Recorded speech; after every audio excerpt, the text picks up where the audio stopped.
kebaikan. Sebetulnya Allah sudah membuka keran seluas-luasnya untuk semua orang tanpa batas. Mulai mengerti sekarang? Oke. Jadi hanya di dalam kegelapan kita dapat melihat bintang-bintang. Setuju? Setuju? Oke. Oleh karena itu jangan melawan gelap. Berhenti mengutuki kegelapan. Daripada mengutuk kegelapan, lebih bagus nyalakan lilin kita. Yuk, sekarang. Tadi malam ada yang minta konsultasi khusus sama saya via online. Jauh dari negara lain. Minta waktu 1 jam untuk bicara dengan saya. Apa yang dibicarakan? Persoalannya itu kecil. Itu persoalan ego. Bayangkan ya, seorang ibu sampai lupa wajah anaknya sendiri. Kenapa? Karena menganggap anak itu berlawanan dengan keinginan ibunya. Dia minta solusi sama saya. Solusinya sederhana. Mulai tadi malam WA. Apa kabar? Semoga kamu baik-baik. Semoga cucu saya sehat, damai, bahagia. Pagi-pagi tadi sudah WA lagi. Gak dijawab sama anak, gak apa-apa. Terus aja WA. Apa hasilnya? Siang ini sudah ada hasilnya. Ternyata tidak ada kebencian yang abadi. Kalau dilawan dengan cinta, kebencian musnah, hancur. Tidak ada kegelapan yang abadi. Kalau dilawan dengan hadirnya cahaya, sirna kegelapan.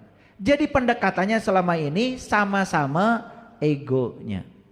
Anak tidak sadar sebagai anak, ibu tidak sadar sebagai ibu. Maka saya bilang, satu pesan saya, jangan sampai keluar dari mulutmu kata-kata kutukan pada anak. Karena anak itu adalah dirimu. Tubuh anak adalah tubuhmu. Dan anak melakukan itu, siapa tahu itu adalah warisan dari dirimu sendiri. Anak itu tidak tahu apa-apa dulu. Dia melihat apa yang dilihatnya. Jangan-jangan kita pernah marah pada orang dilihat anak. Jangan-jangan kita pernah menghujat orang dilihat anak. Itu semua ditiru sama anak. Jadi kalau anak kita hari ini seperti itu, lihat itu adalah potret dari dirimu sendiri. Jangan salahkan mereka. Itu pesan saya. Diomelin sama saya semalam sejam, sembuh. Jadi sebetulnya kita nggak sadar selama ini. Kita ingin mengubah orang dengan cara keluar dari diri kita sendiri. Kalau ingin mengubah orang, ubah dirimu. Nih saya kasih tahu ya. Kalau kalian ingin mengubah keluarga lebih baik, ubah dirimu. Jangan ubah pasanganmu, jangan ubah anak-anakmu, ubah dirimu. Kalau selama ini tidak ada pelukan pada anak, peluk. Maaf. Saya anak yang sudah menikah pun yang paling besar. Kalau ketemu saya pasti pelukan.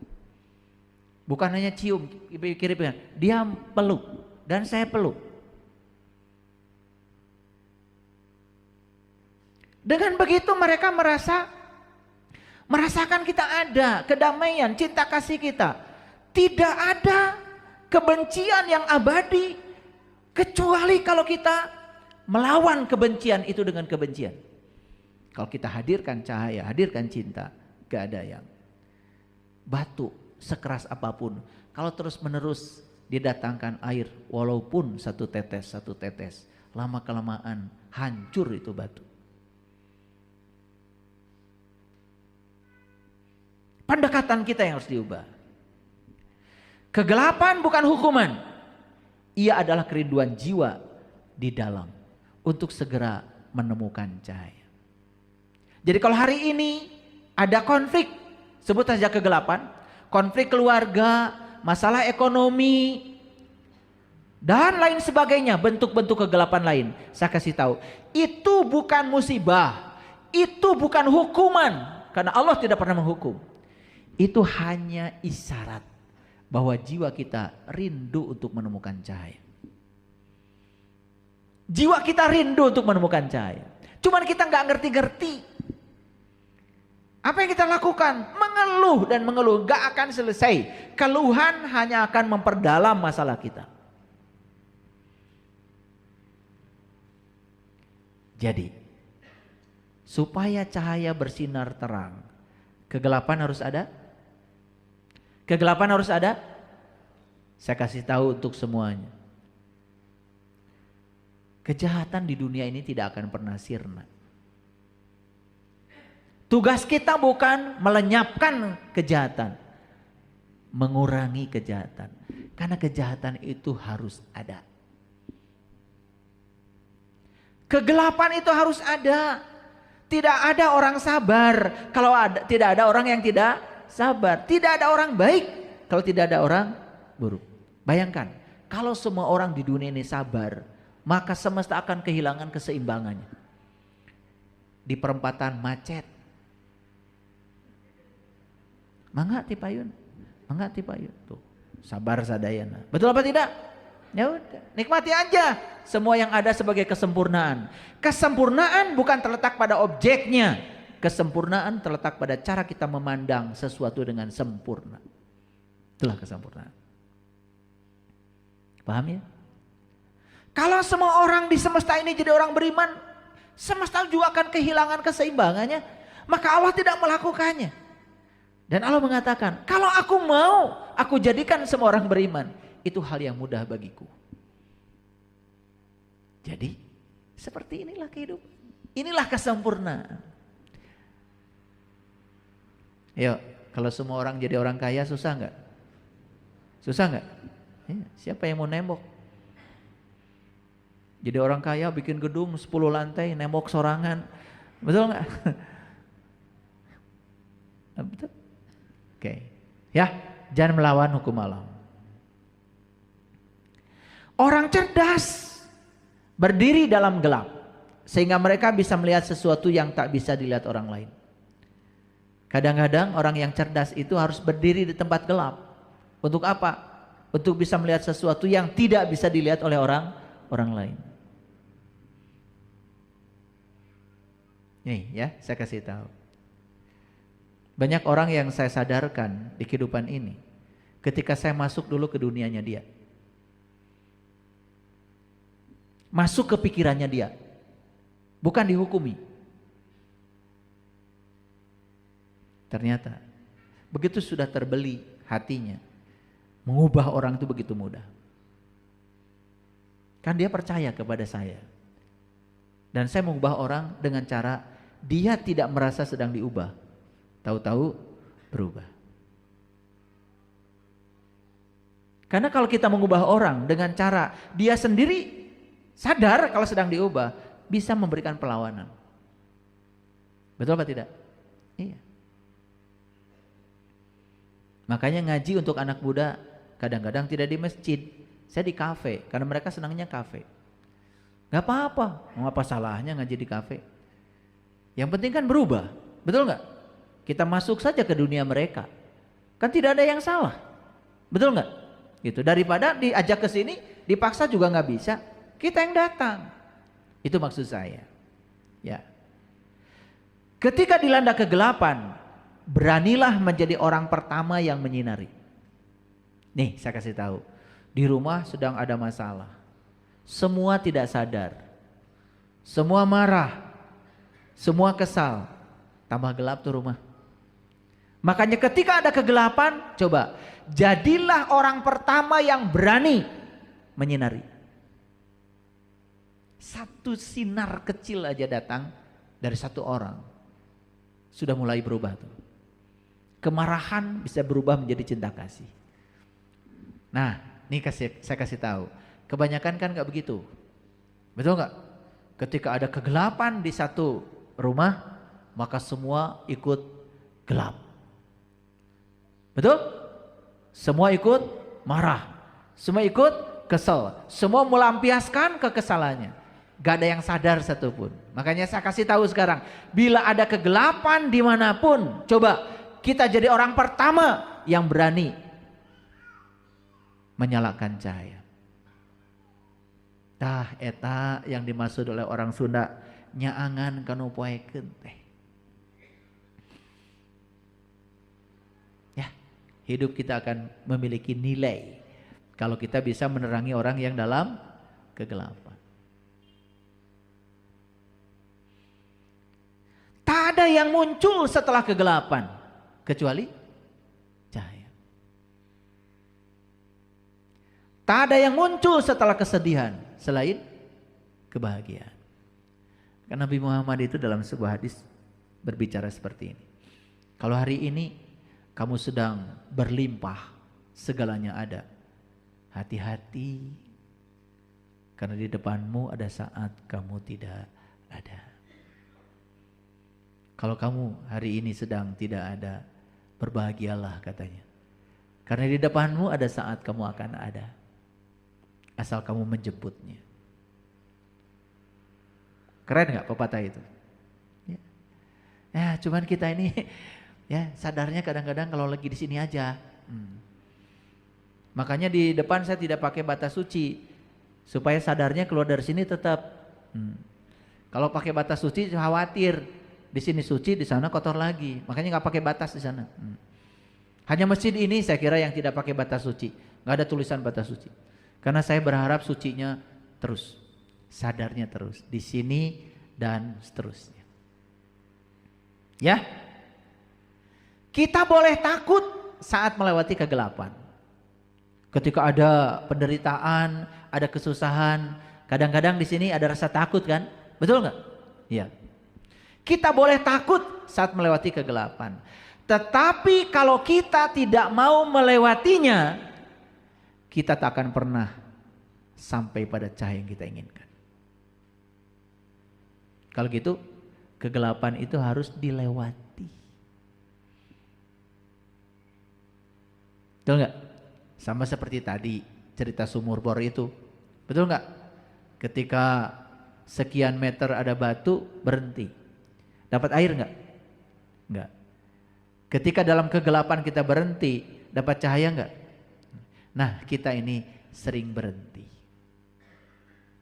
Tidak cocok dengan pasangan, sudah stop sampai di sini. Wah, padahal selangkah lagi kamu akan menemukan kebahagiaan.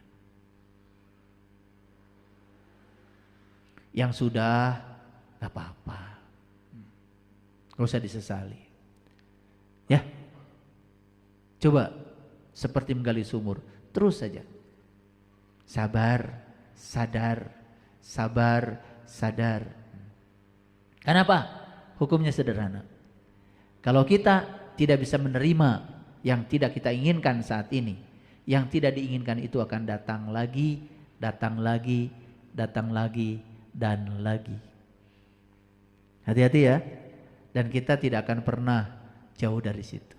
Makanya masalah kita kan suka itu-itu saja. Betul nggak? Karena setiap ada masalah dihindari. Setiap ada masalah dihindari. Maka kita akan ketemu dengan masalah yang serupa. Itu pesannya tidak bisa kita tangkap. Oke? Hanya ada dua cara untuk menyebarkan cahaya. Satu, jadi lilin. Dua, jadi cermin. Pilih mana? Jadi lilin atau jadi cermin?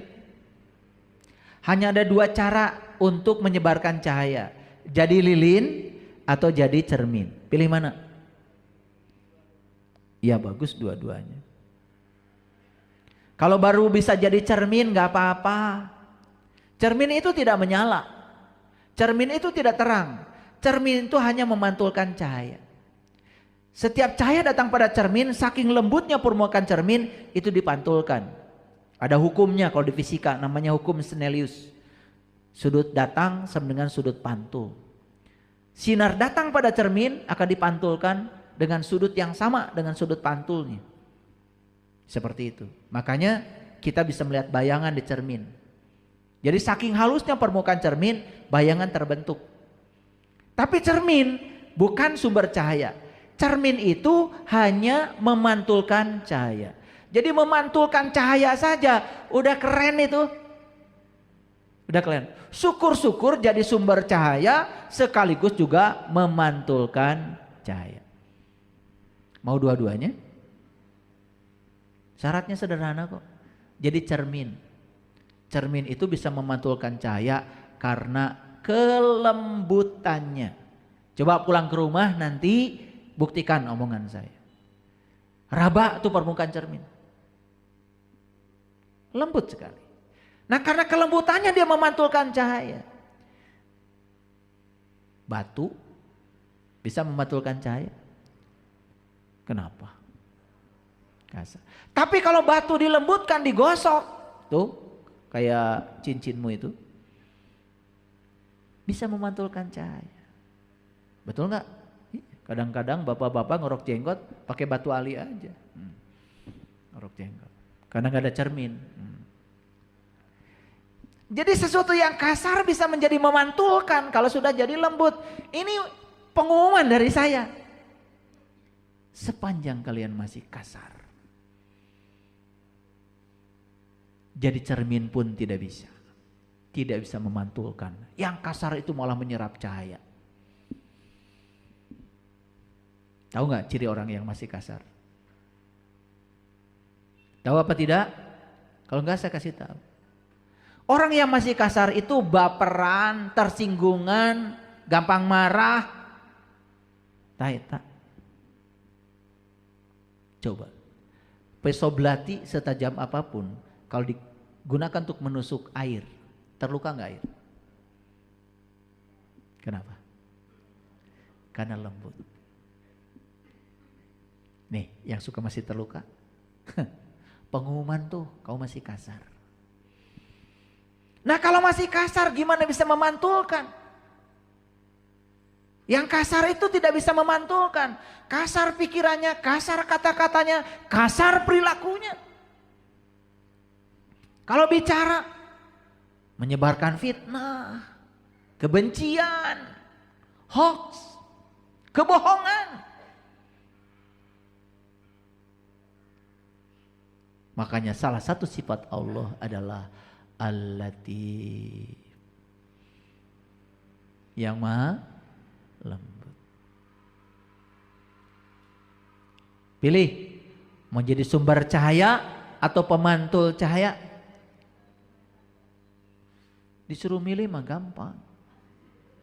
Tapi begitu mau diproses, nih, itu batu yang kasar, supaya jadi lembut permukaannya diapakan? Digurinda. Sakit apa tidak? Jadi kalian yang masih kasar ini disediakan gerinda semesta. Namanya kegelapan. Itulah gerinda semesta untuk menghaluskan dirimu. Tapi setiap kali dihaluskan, nerima atau menolak? Jujur, menerima apa menolak? Nolak, makanya kasar terus. Yuk saya kasih tahu. Dapat suami atau istri yang berbeda dengan yang diinginkan, ditolak atau diterima? Kalau ditolak selamanya kamu kasar. Tapi kalau diterima, oh saya dipasangkan dengan dia, ini gerinda saya, cara semesta menghaluskan diri saya. Ini cinta kasih Allah buat saya. Karena saya kasar, harus dihaluskan. Ini gerindanya. Biarkan dia menggerinda kita. Sakit, sakit sementara waktu. Tapi nanti kamu akan berkilau.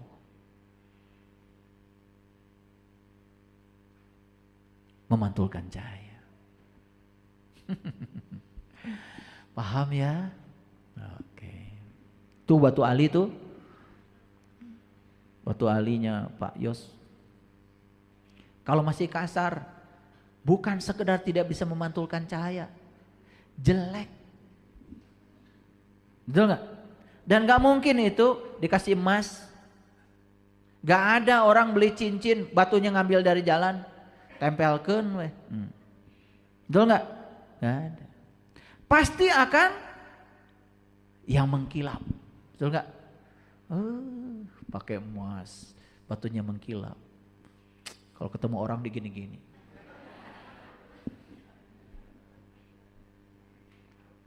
Emangnya berlian itu apa? Yang namanya berlian itu batu.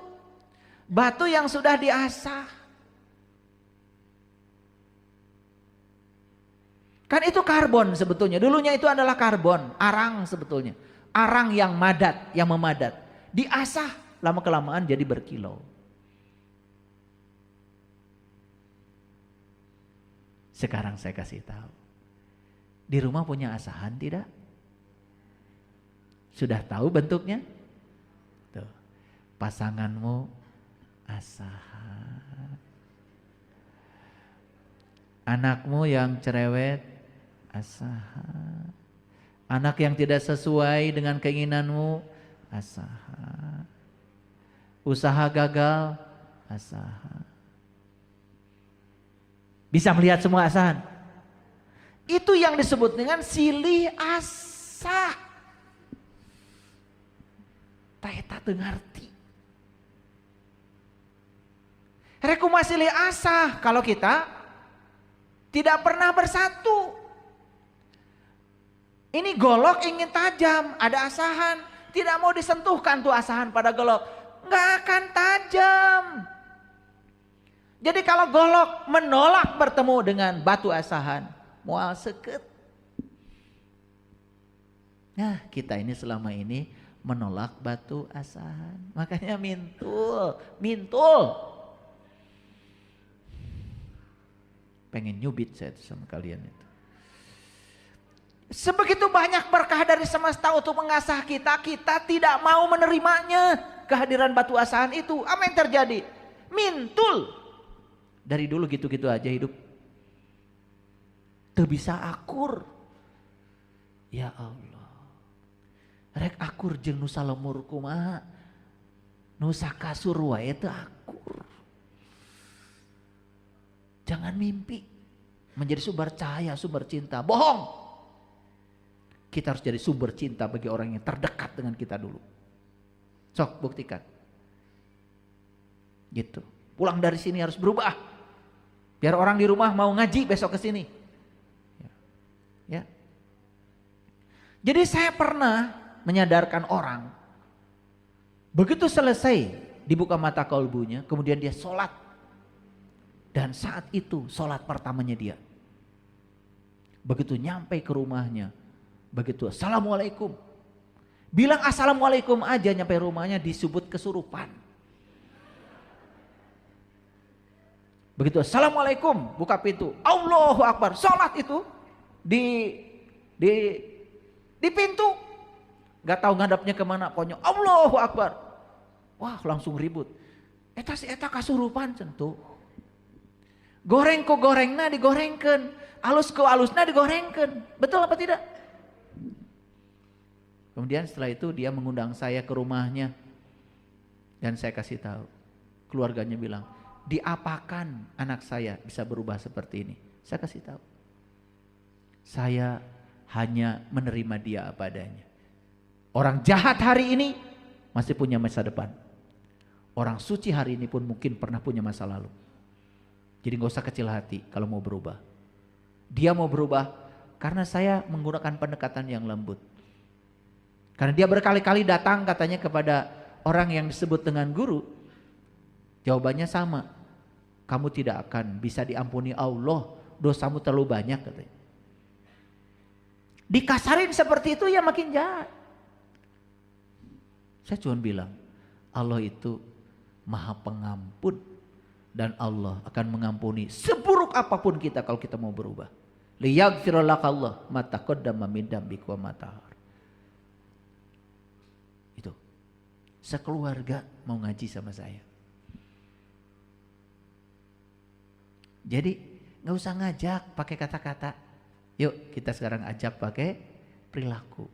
Sebarkan pikiran positif, sebarkan kata-kata positif, betul? Nggak usah ngajak, nggak usah. Kata orang Jawa, tidak usah menang dengan cara menghancurkan pihak lain. Kan gitu, ya? Tidak usah menang dengan cara mempermalukan pihak lain, tidak perlu begitu. Orang bijaksana menangnya dengan cara yang bijaksana. Jadi kesimpulan, mau jadi cermin atau mau jadi lilin? Tadi mau jadi dua-duanya, betul? Untuk menjadi lilin, untuk menjadi sumber cahaya, kita harus bisa mengakses diri sejati kita yang aslinya adalah cahaya. Dan untuk menjadi cermin, kita harus menghaluskan permukaan kita, haluskan pikiran kita, haluskan kata-kata kita, haluskan tindakan kita, biar orang merasakan kelembutan kita. Hanya dengan kelembutan semua yang kasar musnah. Sudah mulai terasa sekarang? Kegelapan bisa berevolusi menjadi cahaya? Ya? Yuk, jangan terjebak benar salah, baik buruk, senang tidak senang. Lihat semuanya sedang berproses. Karena alam semesta ini bekerja menurut hukum keseimbangan. Semua hanya sedang bertransformasi dari satu keseimbangan pada keseimbangan baru. Jadi longsor bukan bencana, longsor bukan musibah. Longsor itu hanya tanah sedang mencari tempat seimbangnya untuk dia. Gitu aja kok. Makanya jangan repot. Ya. Gempa bukan bencana, gempa bukan musibah. Gempa itu karena ada energi yang terakumulasi di bumi, dia sedang mencari untuk menyalurkan energinya. Jadi dengan disalurkan energinya, justru jadi bagus. Daripada terus menerus terakumulasi, bisa jadi letupan Gunung Merapi. Nah, kalau kita punya pengetahuan tuh begitu, semuanya menjadi baik-baik saja, semuanya menjadi luas. Ya? Oke. Sesungguhnya para pejuang tidak akan pernah merugi, tidak mengenal kata henti. Tiap peluhnya akan menjadi mutiara, air matanya akan menjadi cahaya. Yuk, ibu bapak, kita ubah keringat kita dengan air mata kita menjadi cahaya. Hari ini air mata, besok harus jadi cahaya. Hari ini keringat, bau, besok harus jadi cahaya. Tahu caranya? Jangan berhenti terus. Coba, kalau saya gali sumur, bukan sumur bor ya, sumur yang digali kayak dulu tuh, zaman dulu. Kira-kira tubuh saya akan kotor nggak kalau gali sumur? Kotor. Terus saya gali, tambah kotor nggak? Tambah kotor. Kapan tubuh saya akan bersih? Kalau sudah sampai pada airnya. Nah, kita ini kadang-kadang belajar kayak gitu. Baru belajar sebentar, ya kotor dulu. Kotor dulu. Makanya ketika belajar tauhid, yang ada pertama kali adalah keraguan. Makanya jangan ragu, terus belajar, terus belajar. Kalau berhenti di keraguan itu, pindah lagi, ragu lagi, pindah. Mual beres. Maka di Quran dikatakan, wa allawis taqamu ala tariqat la asqainahu ma'an godako. Siapa yang teguh pendirian dalam satu jalan, dia akan meminum hikmahnya. Jadi kita tidak akan sampai pada air kalau berhenti saat tubuh kotor. Memang berjalan ke dalam itu akan kotor-kotoran dulu. Dihujat orang, diasingkan sama orang. Tenang, tenang. Nanti juga akan sampai pada pusatnya kesadaran. Di situ kita akan memancarkan cahaya bening, suci, bersih, indah, mulia. Baik, sekarang sudah jelas kajian kita hari ini bahwa semua yang gelap pasti berevolusi menjadi cahaya. Paham? Oke, mulai sekarang jangan melawan kegelapan. Yuk kita bermitra. Bermitra. Ya, karena gelap bukan musuhnya cahaya, tapi gelap adalah mitranya cahaya. Orang jahat bukan musuhnya orang baik. Orang jahat justru mitranya orang baik. Kalau bermitra, semua akan berevolusi menjadi cahaya. Terima kasih. Assalamualaikum warahmatullahi wabarakatuh.